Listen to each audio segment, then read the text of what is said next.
انس رضی اللہ تعالیٰ عنہ نے اپنے زمانے کے لوگوں سے یوں فرمایا کہ تم بہت سے اعمال ایسے کرتے ہو جس کو نگاہ میں بھی نہیں لاتے ہو، بال سے زیادہ باریک سمجھتے ہو، نگاہ میں بھی نہیں لاتے ہو۔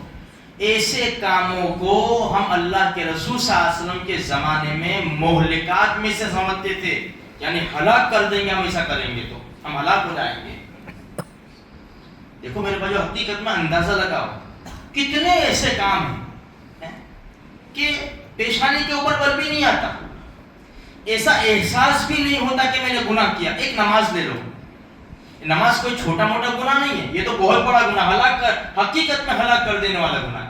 یہ انس رضی اللہ تعالیٰ عنہ تو چھوٹے گناہ کی بات کرتے ہیں، ہم تو بڑے بڑے گناہ کرتے ہیں، نماز چھوڑ دیتے، پیشانی کے اوپر بل بھی نہیں آتا، شادی ڈانس کر لیا، کچھ بھی نہیں، داڑھی منڈا لی، بال فیشن کے مطابق کٹوا لیے، کوئی آیا تو اس کو دھوکہ دے دیا، زمین کسی کے ہڑپ کر لی، وراثت میں بہنوں کو حق نہیں دیا۔ خالی اپنے سوچے کہ میرے گناہ کتنے، تو میرے بھائیوں یہ گناہ ہلاک اور برباد کر دینے والے ہیں۔ اب غیبت دیکھ لو، چلو ایک دوسرے کی پیٹھ پیچھے برائی کرنا کتنا آسان بھی اتنا ہو گیا ہمارے لیے اور عام ہو گیا، اچھے لوگ اس میں ملوث ہیں۔ پھر ہم کیا کہتے تھے، غیبت نہیں کرتا من ایسا ہے، تو ہمارے یہ کہنے سے فتویٰ مسئلہ بدل تو نہیں جائے گا۔ تو میرے بھائیوں ہم سوچے ذرا کہ ہم اللہ کے رسول صلی اللہ علیہ وسلم کی امت ہے، ایک تو ہم سے نیک کام ہوتے نہیں ہیں، مان نیکیاں جمع ہوتی ہے، پھر اس کو ہم اس طرح کام کر کے برباد کر ڈالے۔ کسی کو برا بھلا کہہ دیا، تھوڑی سی گاڑی، تھوڑا سا یہ ہوا، ٹکر ہوئی، ماں بہن کی گالی دے دی۔ یہ ہم مسلمان ہیں یار، ہمارے پڑوسی کو وہ کتنے سالوں سے پریشان ہے، کتنے سالوں سے وہ کچھ بولتا نہیں تو ہم اپنے آپ کو دیلر سمجھتے ہیں۔ اسے اٹھاؤ، کتنے گناہ ایسے ہیں کہ ہم اس کو نگاہ میں بھی نہیں لاتے۔ دیکھو جب انسان گناہ کو گناہ سمجھے گا نا تو توبہ کی توفیق ہوگی۔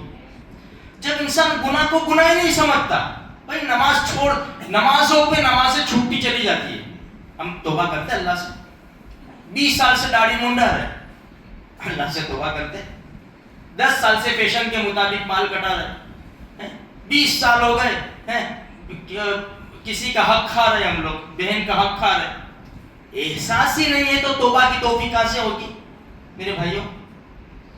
تو گناہ کو گناہ سمجھو، گناہ کو گناہ سمجھیں گے تو انسان چھوڑنے کی بھی کوشش کرے گا اور رب کے سامنے روئے گا کہ رب یہ میرا گناہ ہے۔ دیکھو بعض گناہ ایسے ہیں نا، بعض گناہ کہ توبہ سے ہی چھوٹیں گے، کتنی بھی کوشش کر لو اللہ کے دربار میں مانگو، اور سب سے بہترین وقت تہجد کا وقت ہے۔ ہمارے لیے تو بہت آسان ہے، ہم اسی قوم میں 12 بجے بعد سونے والی، کچھ لوگ سو جاتے ہیں، باقی ہم 12 بجے بعد سونے والی قوم ہے، 2-4 رکعت پڑھ کے سو جاوے تو کوئی جھوکا لینا ضروری نہیں ہے۔ لوگوں میں یہ مشہور ہے کہ تہجد کی نماز کے لیے ایک جھوکا لینا ضروری ہے، ہمارا جھوکا وہ فجر ہو جائے گی، فجر بھی چلی جائے گی، ہمارا تو ایسا جھوکا ہے، تو کوئی ضروری نہیں ہے۔ بھائی جب سونے کے لیے جاؤ تو اس سے پہلے تم کو یقین ہے کہ بھائی میں 1 بجے سوتا ہوں ابھی، تو کہاں سے میں 4 بجے اٹھ جاؤں گا، تہجد کی نماز پڑھوں گا؟ تو 2-4 رکعت پڑھ کے سو جاؤ اور فجر کی نماز پابندی سے پڑھو میرے بھائیوں۔ دیکھو ہمیں تو معلوم بھی نہیں ہوتا کہ ہم ایسے کتنے گناہ کرتے ہیں۔ اب وضو کرنے بیٹھے، چلو اب پانی ہم نے کھول دیا نل، اب جا رہا ہے، ہم ہاتھ دھو رہے ہیں، ابھی کلی کر رہے ہیں، دانتوں کو صاف کر رہے، پانی جا رہا ہے، اب اس کو کون گناہ سمجھتا ہے؟ حالانکہ حدیث میں تو ہے کہ تم نہر کے کنارے پر ہونا تو بھی پانی اپنی ضرورت کے مطابق استعمال کرو۔ کتنے ایسے گناہ ہیں جو ہمارے تصور میں نہیں ہیں، اس لیے اللہ سے کہو اللہ میں جانتا ہوں یا نہ جانتا ہوں تو سب جانتا ہے، دن میں میرے سے کتنے ہزاروں ایسے گناہ ہوتے ہیں۔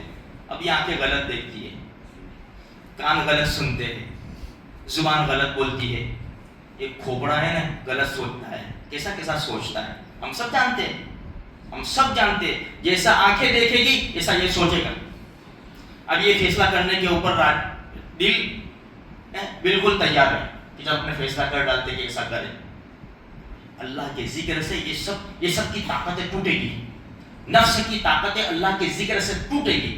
چلتے پھرتے کلمہ ہے، استغفار ہے، درود شریف ہے، اور اپنے آپ کو گناہوں سے بچانے کی کوشش کرو. اللہ مجھے آپ کو سارے مسلمانوں کو اس کی توفیق بخشے.